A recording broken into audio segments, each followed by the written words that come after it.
Hello all, मी doctor Netra. Woman सिरीजमध्ये काल आपण मेनोपॉज कसा होतो, त्याच्यामध्ये शरीरामध्ये काय काय बदल होतात ते बघितलं. आणि मी व्हिडिओच्या शेवटी म्हणाले की मेनोपॉजची तयारी करावी लागते आणि मेनोपॉजची जर तयारी केली तर मेनोपॉज खूप छान पद्धतीनं पास होतो.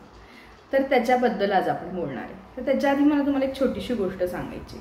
2 शेजारणी होत्या आणि दोन्ही शेजारणींच्या मुलांची लग्न ठरली. मुलांची लग्नाची डेट साधारण 7 ते 8 महिन्यानंतर ठरली.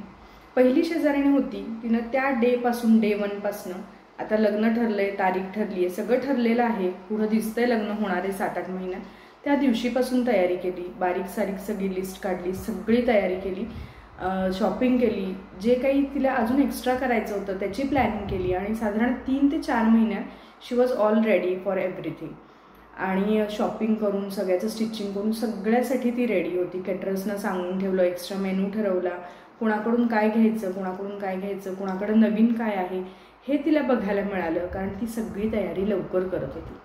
तिच्याकडं लग्न झालं, पाहुणे आले, खूप सुंदर पद्धतीनं सगळं प्लॅनिंग झालं, नवीन नवीन गोष्टी लोकांना बघायला मिळाल्या, नवीन पदार्थ चाखायला मिळाले आणि इतकं सुंदर लग्न झालं की सगळ्यांनी त्याचं कौतुक केलं. दुसऱ्याही घरी लग्न होतं. त्या शेजारणीला वाटलं अजून 7-8 महिने आहेत, आत्तापासून एवढा गोंधळ घालण्यात काही अर्थ नाही, बघू अजून 2-3 महिन्यानं. निवांत राहिली. आपण पुण्यातच राहतोय, एक फोन केला की सगळ्या गोष्टी अवेलेबल होतात, इतकी घाई गडबड करण्याची गरज नाही, असं तिचं मत होतं. तिनंही तयारी केली सोसो कशी बशी, ज्या त्यावेळी बघता येईल म्हणाली. तिच्याही घरी लग्न झालं कसं बसं झालं. फारसं काही कौतुक झालं नाही, फारसं काही नवीन त्याच्यामध्ये झालं नाही. जशी अगदी सामान्य लग्न होतात तसं तेही लग्न झालं. लोक आले, लोक गेले. त्या लग्नाची फारशी काही चर्चा नाही झाली. आता ह्या लग्नाचा आणि मेनोपॉजचा काय संबंध आहे? आपल्याला प्रत्येक स्त्रीला माहिती आहे की आपल्याला मेनोपॉज येणार आहे. आपल्याला त्याची साधारण अंदाजे डेट माहिती आहे, कारण आपल्या आईप्रमाणे, आपल्या आजीप्रमाणे तो मेनोपॉज आपल्याला येणार आहे. आईला साधारण 45व्या वर्षी आला असला तर मलाही साधारण त्यावेळी येणार आहे. म्हणजे मला वर्ष माहिती आहे मला कधी त्रास व्हायला सुरू होणार आहे. मग मी त्याची तयारी आजपासून का नाही करत आहे? त्याच्यासाठीचाच हा व्हिडिओ आहे की मेनोपॉजची तयारी कशी करायची. तर साधारण माझी मैत्रीण आहे दीपाली, तिनं विचारलं की हे साधारण मेनोपॉज आणि हे पेरीमेनोपॉज हे साधारण किती वर्ष चालतं? तर तसं ब्रॉडली बघायला गेलं तर साधारण 10 वर्षाचा पिरियड असतो. पण 10 वर्ष आपल्याला त्रास होत नाही. साधारण पेरीमेनोपॉज ही जी फेज चालू होती की ज्याच्यामध्ये सायन्स अँड सिम्पटम्स दिसायला लागतात, ती साधारण 3 ते 4 वर्ष प्री मेनोपॉज म्हणजे मेनोपॉजच्या जस्ट आधी 3 ते 4 वर्ष हा सगळा त्रास सुरू होतो. ह्यातला सगळ्यात स्ट्रायकिंग महत्त्वाचा त्रास असतो म्हणजे तुमचे पिरियड्स इरेग्युलर व्हायला लागतं. तर याच्यामध्ये मी सांगितलं की तुम्ही पिरियड्सच्या डेट नोट करून ठेवा किंवा ॲप डाउनलोड करा, त्याच्यामध्ये नोट करा. मग याच्यामध्ये आपण साधारण एज ग्रुप काय आपण पकडायचं की ह्या एज ग्रुपमध्ये होतं. तर जसं मी आधी सांगितलं तर ह्याच्यामध्ये अनुवंशिकता आहे. अनुवंशिकतेप्रमाणे प्रत्येक स्त्रीचं मेनोपॉजचं एज साधारण ठरवलं जातं.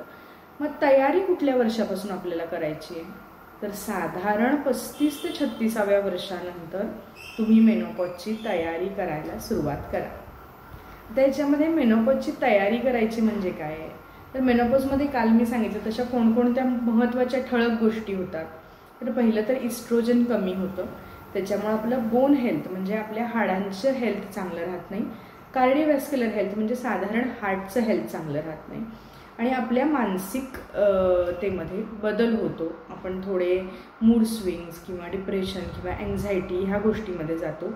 इस्ट्रोजेनच कमी असल्यामुळं स्किनची इलॅस्टिसिटी कमी होते, टाईटनेस कमी होतो. आणि खूप मेन्स्ट्रुअल इरेग्युलॅरिटीज असल्यामुळं काही स्त्रियांमध्ये जर खूप ब्लिडिंग होत असेल किंवा पेन किंवा काही असेल तर याच्यामध्ये ब्लड लॉस जास्त होऊन आयर्न डिफिशियन्सी होते. तर ह्या सगळ्या ठळक गोष्टी होतात. ठीक आहे. तर ह्या सगळ्या ठळक गोष्टींसाठी आपण काय करू शकतो? तर पेरीमेनोपॉजमध्ये सगळ्यात महत्त्वाची गोष्ट म्हणजे बऱ्याच स्त्रियांना भीती वाटते की माझे पिरियड्स कधीही येतील. मग काय सतत ते मग पॅड आणि ते सगळं कॅरी करायचं किंवा जायचंच नाही बाहेर, अशा गोष्टी बऱ्याचशा होतात. तर याच्यामध्ये मी माझ्या पिरियड्समध्ये काय काय वापरायचं ह्या व्हिडिओमध्ये सांगितले की तुम्हाला पिरियड्स पॅन्टी हे पेरीमेनोपॉजल मध्ये असलेल्या स्त्रियांसाठी एक खूप आयडियल ऑप्शन आहे. पहिली गोष्ट ती तुम्ही रेग्युलर पॅन्टीसारखी वापरू शकता. दुसरी गोष्ट, ती पिरियड पॅन्टी असल्यामुळं तुम्हाला कधीतरी पटकन सडनली ब्लिडिंग झालं तर तुम्हाला त्याच्याबद्दल काही काळजी, लाज किंवा भीती असं वाटण्याची कारण नाही, कारण you are already ready for that. मग आता पेरिमेनॉपॉझल फेजमध्ये कधीतरी एकच दिवस ब्लिडिंग होतं, मग परत होत नाही, असं कधीही काही फेज असते. तर ह्या सगळ्या फेजसाठी ही अतिशय आयडियल गोष्ट आहे की you start using period panty on regular basis. पहिली गोष्ट झाली. दुसरी गोष्ट आहे आपले बोन हेल्थ. आता बोन हेल्थ म्हणजे काय, आता बोन म्हणजे कॅल्शियम, आपल्याला हे माहीतच झालं, पण तसं नाही आहे. बोनचं हेल्थ हे अर्थातच सप्लिमेंटवर, कॅल्शियम, मॅग्नेशियम अनेक सप्लिमेंट्स आहेत, त्या सप्लिमेंटवर डिपेंड आहेच. पण हे सगळे सप्लिमेंट जर तुम्ही शरीराची हालचाल व्यवस्थित पद्धतीनं केली तरच शरीरामध्ये ॲब्सॉर्ब होतात आणि तुमच्या बोनला अवेलेबल होतात. मग आपल्याला काय करायचं आहे, पेरिमेनॉपॉझल फेज समजा सुरू झाली, साधारण आपण 35-36 वर्षाचे, आपण बेसिक टेस्ट करून घ्यायच्या. तुमचे फॅमिली फिजिशियन सांगतील की बाबा तुम्हाला ह्या टेस्ट करून घ्या. याच्यामध्ये बघायचं की आपल्याला काही कमी आहे का, जास्त आहे का. नसेल, सगळं व्यवस्थित असेल तर एक बेसिक मल्टीविटॅमिन की ज्याच्यामध्ये सगळे ट्रेस मिनरल्स, आयर्न, कॅल्शियम, जे महत्त्वाचे मिनरल्स आहेत स्त्रियांसाठी लागणारे, हे सगळे असतील आणि जे तुम्हाला रोजच्या रोज त्या मिनिमम अमाऊंटमध्ये ते सगळे ट्रेस मिनरल्स प्रोव्हाइड करतील. याच्यामुळं काय फायदा होतो, याच्यामुळं जर खूप जास्त ब्लिडिंग होत असेल किंवा इस्ट्रोजन हळूहळू कमी होत असल्यामुळं जर तुमची हाडं हळूहळू ठिसूळ व्हायला सुरुवात झाली असतील तर रोजच्या रोज सप्लिमेंटेशनमुळं आणि रोजच्या रोज व्यायामामुळं बोन हेल्थ खूप छान राहते. हे झालं बोन हेल्थच्या बाबतीत. आहारामध्ये तुम्ही याच्यामध्ये रागी, नॉन व्हेजिटेरियन असाल तर प्रॉपरली सोस्ड मीठ किंवा अंडी, कॅल्शियम असणारे भरपूर असणारे अनेक पदार्थ इंटरनेटवर अवेलेबल आहेत, ते सर्च करा, ते तुम्ही तुमच्या फूडमध्ये इन्क्लूड करू शकता. ही झाली फर्स्ट बोन हेल्थसाठी. सेकंड गोष्ट आहे, मी तुम्हाला ब्लिडिंगबद्दल बोलले की ब्लिडिंग खूप होतं, थांबत नाही, अशा गोष्टी होतात. तर अगेन मी जे सप्लिमेंटेशन सांगितलं किंवा फूडमधून सुद्धा तुम्ही रोजच्या रोज ज्याच्यामध्ये भरपूर आयर्न आहेत अशा गोष्टी जर घेतल्या तर त्या ब्लिडिंगमुळे येणारा जो खूप जास्त थकवा आहे, दम लागणं आहे, चिडचिड होणं आहे आयर्न कमी झाल्यामुळं, ह्या सगळ्या गोष्टी बऱ्याच प्रमाणात कमी होतात. मी कुठंही म्हणत नाही की तुमचा 100% त्रास बंद होतो, पण आपण इथं निदान 80 ते 85% त्रास कमी करण्याचा प्रयत्न करतो आणि ह्या गोष्टी घेतल्यामुळे एवढा त्रास नक्कीच कमी होतो. आता तिसरी गोष्ट आहे कार्डिओव्हॅस्क्युलर हेल्थ. कार्डिओव्हॅस्क्युलर हेल्थ म्हणजे हार्ट हेल्थ. आता हार्ट हेल्थ म्हणजे जनरली आपण म्हणतो की कोलेस्ट्रॉल, तर in other way it is right. तर तुम्ही काय करू शकता, तर लिपिड प्रोफाईलसारखी टेस्ट, जसं मी तुम्हाला पहिल्यांदा सांगितलं की तुम्ही बेसिक टेस्ट करता, त्याच्यामध्ये लिपिड प्रोफाईल करून घ्या. त्याच्यामध्ये बघा तुमचे प्रपोर्शन्स काय आहेत आणि त्याच्याप्रमाणे तुमच्या आहारामध्ये काय बदल करावा लागणार आहे, तो तुम्ही बदल केला, रोजच्या रोज व्यायाम केला तर हार्ट हेल्थ अतिशय उत्तम पद्धतीनं मेंटेन होतं. ही झाली कार्डिओव्हॅस्क्युलर हेल्थसाठी. आणि सगळ्यात जे आपण इथं बोललं जात नाही किंवा हे होत नाही, जसं इस्ट्रोजन कमी होत जातं तसं सेक्शुअल ड्राईव्ह त्या स्त्रीचा कमी होत जातो, तिची इच्छा कमी होत जाते, वजायनल ड्रायनेस वाढतो, कारण इस्ट्रोजन हे वजायनल सिक्रेशनसाठी गरजेचं असणारं हॉर्मोन आहे. मग तुम्हाला जर त्याचा त्रास व्हायला लागला तर अगदी लो इस्ट्रोजन पर्सेंटेज असलेले क्रीम्स अवेलेबल आहेत इंटरनली लावायला, तर ते यूज करू शकता, अर्थातच डॉक्टरांच्या सल्ल्यानं. आणि असे सगळे प्रॉब्लेम्स जे व्यवस्थित सॉल्व्ह होऊ शकतात, हे तुम्ही जर 35व्या वर्षी जर ह्याच्यावर वर्कआउट करायला सुरुवात केलं तर तुम्हाला पेरिमेनॉपॉझल फेज जी काहींना खूप जास्त जाणवते, की ज्यांच्यामध्ये खूप डिफिशियन्सीज असतात, ऑलरेडी खूप हॉर्मोनल इम्बॅलन्स असतात, त्या लोकांना, त्या स्त्रियांना भयंकर त्रास होतो. पण ज्या मुली अशा पद्धतीनं तयारी करतात त्या मुलींना एक साधारण 20 ते 25% याचा साधारण त्रास होतो, अगदी ज्यामुळे त्यांचं म्हणतो ना डेली रुटीन डिस्टर्ब व्हावं इतका त्रास होत नाही. तर ह्या सगळ्या झाल्या फिजिकल गोष्टी. आता सगळ्यात सगळ्यात सगळ्यात मोठी गोष्ट म्हणजे सायकोलॉजिकल गोष्टी. मेनॉपॉजमध्ये थोड्याशा psychological distress, stress, anxiety, empty वाटणं किंवा माझ्याकडं कुणाचंच दुर्लक्ष नाही, माझ्याकडं कुणाचंच लक्ष नाही, सगळे माझ्याकडं दुर्लक्ष करत आहेत, मी एकटीनं आत्तापर्यंत सगळ्यांचं केलं, आता माझं कोणीच नाही करत आहे, हा जो मेलोड्रामा आहे ना तो ह्या काळात सुरू होतो. तर मी तुम्हाला एक माझं ऑब्झर्वेशन सांगते, तुम्हाला पटतंय का नाही माहीत नाही. स्त्रियांचं कसं आहे माहिती आहे का, म्हणजे तुम्ही ऑब्झर्व करा, आपला जो फर्टाईल पिरियड आहे, म्हणजे आपले पिरियड साधारण आपण धरू की 14व्या 13व्या 14व्या वर्षी सुरू झाले, ते साधारण एक 45-50 वर्षापर्यंत आहे. म्हणजे एक साधारण 30 ते 35 वर्ष आपण फर्टाईल पिरियडमध्ये आहे. या फर्टाईल पिरियडमध्ये स्त्रिया म्हणतात काय पिरियडची कटकट आहे, काय दर महिन्याला त्रास आहे, काय दिस अँड दॅट. म्हणजे तुम्ही जेव्हा मस्त इस्ट्रोजन वगैरे छान तुमचं सिक्रेट होत असतं, तुमची स्किन छान असती, हेअर छान असतात, सगळं छान असतं, तेव्हा तुम्ही पिरियड्सच्या नावानं खडे फोडता. जेव्हा तुमचे पिरियड्स बंद होतात तेव्हा तुम्हाला पिरियड्सचा त्रास नाही आहे. आणि ही फेज किती वर्षाची आहे, साधारण अगदी लेट तुम्ही आपण धरू 50व्या वर्षी एखाद्या स्त्रीनं मेनोपॉज अटेंड केला तर पुढं ती अजून 25 ते 30 वर्ष जगणार असं आपण धरू, साधारण 75 ते 80 वर्ष जगणार. म्हणजे जेवढी फेज तुमची फर्टाईल होती तेवढीच फेज तुमची मेनोपॉझल आहे, पोस्ट मेनोपॉझल आहे. म्हणजे साधारण 30 वर्ष तुम्हाला अजून मेनोपॉजमध्ये काढायची आहे किंवा पोस्ट मेनोपॉजमध्ये काढायची आहे.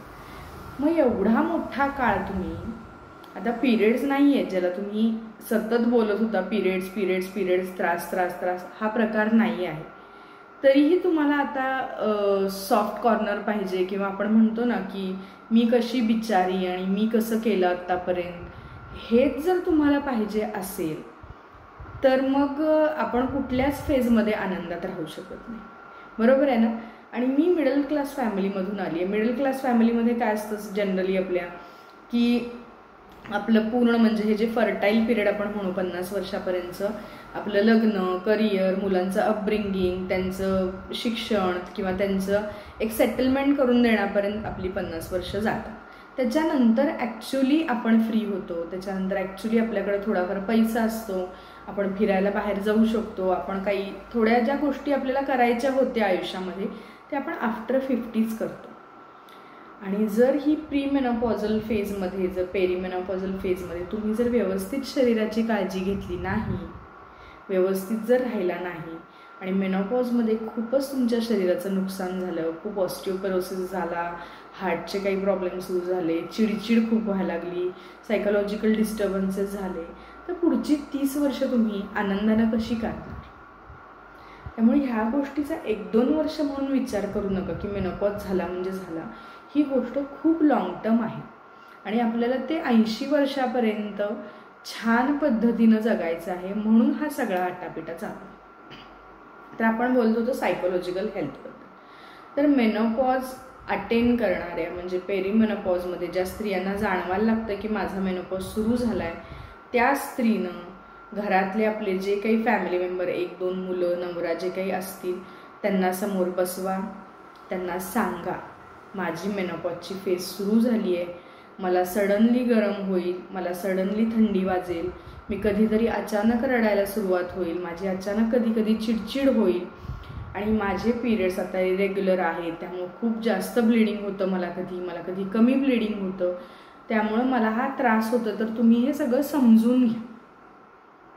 आता हे बोलल्यामुळं काय होतंय, आधी ते समजून घेणारच होते, असं नाही की ते समजून घेणार नव्हते, पण त्यांच्या लक्षात येतंय की हिला काहीतरी होतं, हिच्यामध्ये काहीतरी बदल चालू आहे आणि ते चांगल्या पद्धतीनं तुम्हाला समजून घेऊ शकतात. आता बऱ्याच घरामध्ये मी बघते मेनोपॉजमध्ये जेव्हा हॉट फ्लॅशेस येतात तेव्हा सगळ्यांना थंडी वाजत असते आणि ती स्त्री पटकन उठते आणि 4 आणि 5 वर फॅन लावते. कधीतरी एकदा असं झालं तर आपण समजू शकतो, पण रोजच तुम्ही दिवसातून 3-4 वेळा जर सतत असं फॅमिलीबरोबर करायला लागला तर ती फॅमिली चिडणार, फ्रस्ट्रेट होणार. आपलं कुणाचंच घर आता एक खोलीचं नसतं, तुम्ही दुसऱ्या खोलीमध्ये जाऊ शकता, तिथं फॅन लावू शकता, उलट उठून तुम्हाला घरातलं कोणी विचारेल आई तुला गार पाणी देऊ का, तुला काही होतंय का. तुम्ही जर त्यांना इरिटेट केलं नाही तर ते तुम्हाला इरिटेट करणार नाही. आणि ही खूप अगदी ग्राउंड लेवलची फॅक्ट मी तुम्हाला सांगते, एक एक्झाम्पल सांगते. त्यामुळे तुम्ही पहिला स्वतःला उत्तम पद्धतीनं मॅनेज करा, तर तुमचे घरचे तुम्हाला समजावून घेतील. ही झाली पहिली गोष्ट, कॉन्व्हर्सेशन बोलणं, स्वतःला काय होतं हे सांगणं. दुसरी गोष्ट ह्या फेजमधल्या स्त्रियांना होते म्हणजे तो एम्प्टी नेस्ट सिंड्रोम. आता ह्याच्या नावामध्येच आहे एम्प्टी नेस्ट, म्हणजे घरटं रिकामं झालं आहे. आता घरटं रिकामं झालं आहे आणि त्याच्यामध्ये फक्त कोण राहिलं आहे? आई राहिली. तर असं कधी होतं? तर जनरली हजबंड त्यांच्या कामामध्ये, त्यांच्या फ्रेंड सर्कलमध्ये बऱ्याच वेळा बिझी असतात, त्यांना त्यांची सोशल लाईफ असते. मुलं ह्या काळामध्ये बऱ्याच वेळा टीनेजमध्ये असतात, मोठी झालेली असतात, शिकायला बाहेर गेलेली असतात किंवा इंडिपेंडंट झालेली असतात, घरी असली तरी त्यांना सतत आई आई आई असं लागत नाही. आणि त्या स्त्रीच्या आयुष्यामध्ये अशी एकदम मोठी पोकळी निर्माण होते की तिच्याकडे असा भरपूर वेळ म्हणजे अख्खा दिवस असा शिल्लक राहतो. आणि मग ह्या वेळेचं काय करायचं? मग ह्या वेळेचं काय करायचं तर मेनोपॉज चालू असतो, भरपूर वेळ असतो. आणि मग मी आत्तापर्यंत कसं कोणासाठी काय काय केलं, मग आता कोणीच माझ्याकडे लक्ष देत नाही, मला गरज आहे. तर ह्या सायकोलॉजिकल ह्याच्यामध्ये स्त्री अडकते. आणि मग मी कशी बिचारी, आणि मग त्या सॅड व्हर्जनमध्ये आपण जातो. याच्यात उपाय काय आहे तर साधारण जसं आपण फिजिकल हेल्थसाठी प्रयत्न करतोय तशी आपली मेंटल हेल्थ पण चांगली राहावी याच्यासाठी वयाच्या 35 ते 36व्या वर्षापासून प्रयत्न करायचे. आता ज्या स्त्रिया वर्किंग आहेत, ज्या स्त्रिया कुठल्या तरी छंदामध्ये स्वतःला अडकवले, छोटासा बिझनेस आहे किंवा सोशल सर्कल चांगला आहे, मैत्रिणी छान आहेत, रोज भेटतायत, एकमेकींच्या घरी जात आहेत, एकमेकींशी चांगल्या पद्धतीनं पॉझिटिव्हली बोलत आहेत, अशा स्त्रियांना सायकोलॉजिकल जो त्रास असतो तो बराचसा कमी असतो. कारण का? त्यांचं माइंड दुसऱ्या चांगल्या पॉझिटिव्ह गोष्टींकडे डायव्हर्ट झालेलं असतं. तर सायकोलॉजिकल अतित्रास कोणाला होतो? ज्या स्त्रिया स्वतःला पूर्ण संसारात अशा झोकून देतात, स्वतःचं कसलंही अस्तित्व ठेवत नाहीत आणि मग अचानक अशी वेळ येते की आता मला करायला काहीच नाही, मला काही आवडही नाही आणि माझं काही सोशल सर्कलही नाही आणि मग आता मला त्रासही होतो, तर मला शेअरही करता येत नाही आहे, फारसं काही कुणाशी बोलता येत नाही आहे आणि मग तिथं घुसमट होते. आणि मग ह्या स्त्रिया मग खूप एक्स्ट्रीम इरिटेशन किंवा मग खूप शांत राहणं, अलिप्त राहणं, सगळे आनंदात असले तरी आपण गप्प बसून राहणं. कारण का? ते कनेक्ट हळूहळू मिस व्हायला. मग याच्यामध्ये आपण सोपं काय करू शकतो? साधारण 35 ते 36व्या वर्षी आपण कुठला तरी छंद, आवड, आपल्याला अगदी फार आवडत नसलं तरी लोकांच्यात जाऊन मिसळणं, बोलणं किंवा मग स्वतःचा कुठला तरी छंद डेव्हलप करून घेणं की मी हे 2 तास रोज करणार आहे, सकाळी 1 तास आणि संध्याकाळी 1 तास. अगदी काही नसेल तर फिटनेससाठी तरी तुम्ही दिवसातले 2 तास काढा. असे आपण डेडिकेटेड स्वतःसाठी आवर्स दिले की बऱ्याच वेळा फिजिकल आणि मेंटल ह्या दोन्ही गोष्टी छान पद्धतीने बॅलन्स होतात. आता ह्या ज्या सगळ्या मी गोष्टी सांगितल्या ह्या करायला कुठल्याच अवघड नाही आहेत, अगदी सोप्या आहेत करायला, पण तरीही केल्या जात नाहीत. आणि मग मेनोपॉजची फेज खूप त्रासदायक होते आणि नंतर मेनोपॉज नंतर सुद्धा लाईफ सगळ्या डिफिशियन्सीज, मग दुखतंय, खुपतंय, माझी स्किन चांगली नाही, माझे हेअर्स चांगले नाहीत, मग तो दिसण्याबद्दलचा एक निगेटिव्ह मनामध्ये तो एक हे बनतो आणि अशा सगळ्या निगेटिव्ह गोष्टी होतात. आणि जी खरी फेज आपल्याला एन्जॉय करायला मिळणार आहे आयुष्यामध्ये, जो रिकामा वेळ आहे, पैसा आहे, पण हेल्थ नाही आहे, अशा स्टेजमध्ये स्त्री जाते. तर आपण अशा स्टेजमध्ये नको जायला. आपण छान पद्धतीनं 35 ते 36व्या वर्षापासून या सगळ्या गोष्टींची सुरुवात करूया. आणि तरीही या सगळ्या गोष्टी होऊन सुद्धा जर तुम्हाला त्रास झाला तर डॉक्टर आहेत तुम्हाला मदत करायला. होमिओपॅथिक अतिशय सुंदर औषध आहेत जी छान मेनोपॉजला त्या स्त्रीला हँडल करायला मदत करतात. हॉर्मोन थेरपी आहे, अनेक नॅचरल वेजसुद्धा आहेत की ज्या पद्धतीनं आपण जाऊ शकतो आणि हा आपला मेनोपॉज सुंदर पद्धतीनं आपण ह्या प्रवासात छान पद्धतीनं आपण पुढे जातो आणि आपलं आयुष्य उत्तम पद्धतीनं जगतो. ठीक आहे, तर ह्या सगळ्याचा विचार करा आणि आत्तापासून तयारीला सुरुवात करा. तोपर्यंत काळजी घ्या. बाय.